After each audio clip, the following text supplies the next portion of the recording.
What drew me to the world of D&D? It's that it's a world of imagination. It's a natural place for an actor to be drawn to because it's about just playing improvisation and thinking of the wildest things you could think of, thinking of the most imaginative thing that you could think of. And then what drew me to the movie as a place to do that was that we have this incredible ensemble cast. Between Chris Pine, Michelle Rodriguez, Justice Smith, Sophia Lillis, Hugh Grant, we have some of the most inventive and sharp and intelligent and witty people that you can kind of back and forth these creative ideas and just grow them. It's almost like building a snowball of madness until you got something really fun and funny to give to an audience. What was my experience before the movie had I played the game? I hadn't played the game before the movie except when the entire cast got together to play a game of Dungeons & Dragons together right before we started filming. And so my experience was gloriously funny and chaotic because this cast are gloriously funny and very chaotic. We sat around a table.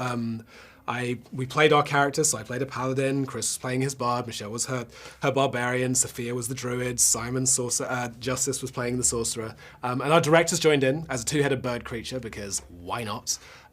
And we just kind of jammed this thing out. We saw how far we could push the characters. We saw how silly the things we could do were whilst also holding onto real stakes. And we first started feeling the dynamics of how you could pass that between each other and what each cast member brought and in what specific ways each cast member was unpredictable, what they lent into, what they enjoyed, and how you can contribute to that. And so we all just did what actors do. We played together, we made a really playful thing, and then we wanted to share that with our friends, which is you guys in the audience.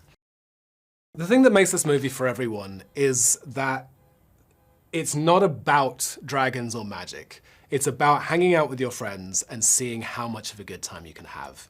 It was about being as creative as we possibly could be whilst living in our imaginations.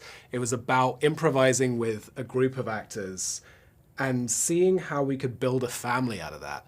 And then we just dressed it all up in swords and armor and dragons just to make it more fun. And I think everyone can play around with that. Dungeons & Dragons is about making a found family. It's about discovering the hero within yourself. And it's about pushing the limits of your imagination. It's about seeing how much fun you can have in a world where you can do almost anything, but almost nothing goes to plan and you have to figure it out together as a group, as a family, as heroes, all at the same time. My character is a man named Zenk Yendar. He is a prototypical knight in shining armor. He is painfully righteous, he is ridiculously stoic, and he is thoroughly charming.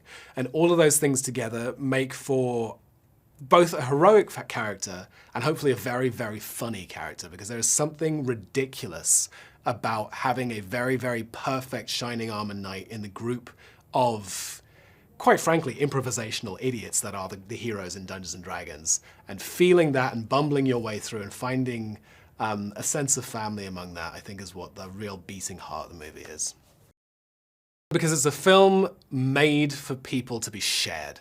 It's a film that's made for a cinematic experience. It's a big film, it's a set-piece film, the action sequences are huge, but also the human story is not just touching, but very, very funny. And so it was designed to feel like a group of friends hanging out, and it's designed to be watched by a group of friends hanging out. It's a popcorn movie in the best sense of the word.